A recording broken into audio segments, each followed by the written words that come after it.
BFG Chapter 4 The Cave. The giant ran on and on, but now a curious change took place in his way of running.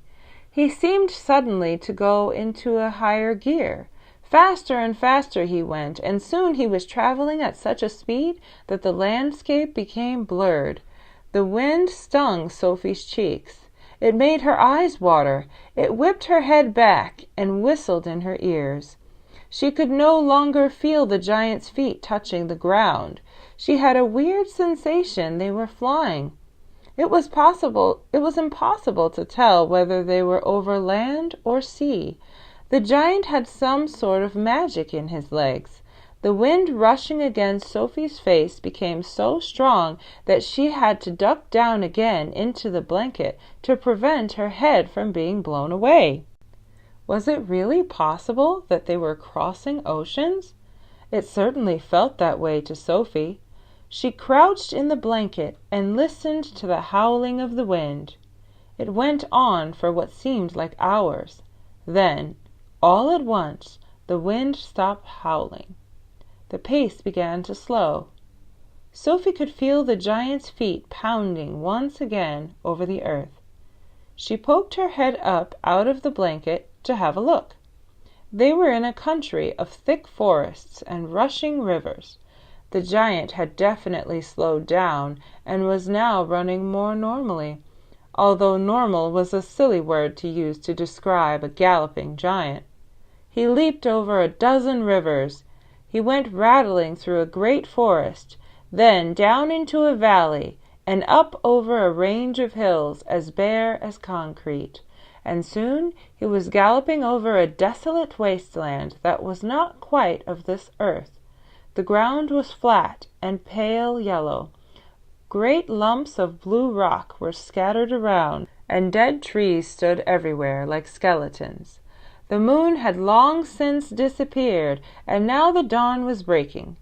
Sophie, still peering out from the blanket, saw suddenly ahead of her a great craggy mountain. The mountain was dark blue, and all around it the sky was gushing and glistening with light.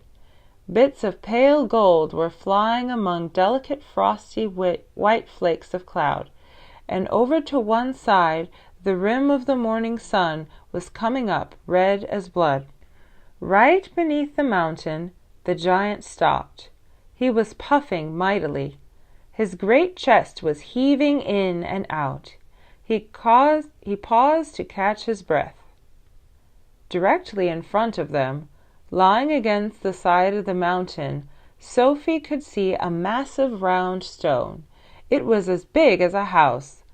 The giant reached out and rolled the stone to one side as easily as if it had been a football, and now, where the stone had been, there appeared a vast black hole. The hole was so large the giant didn't even have to duck his head as he went in.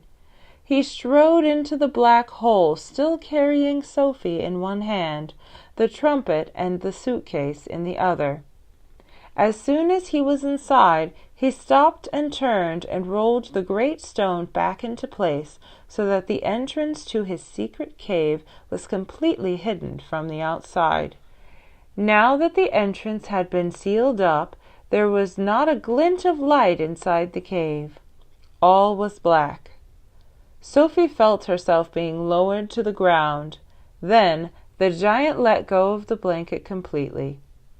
His footsteps moved away. Sophie sat there in the dark, shivering with fear. "He is getting ready to eat me," she told herself.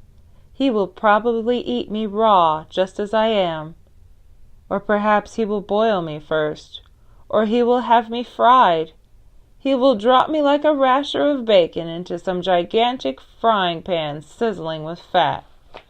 A blaze of light suddenly lit up the whole place. Sophie blinked and stared. She saw an enormous cavern with a high rocky roof. The walls on either side were lined with shelves, and on the shelves there stood row upon row of glass jars. There were jars everywhere. They were piled up in the corners. They filled every nook and cranny of the cave.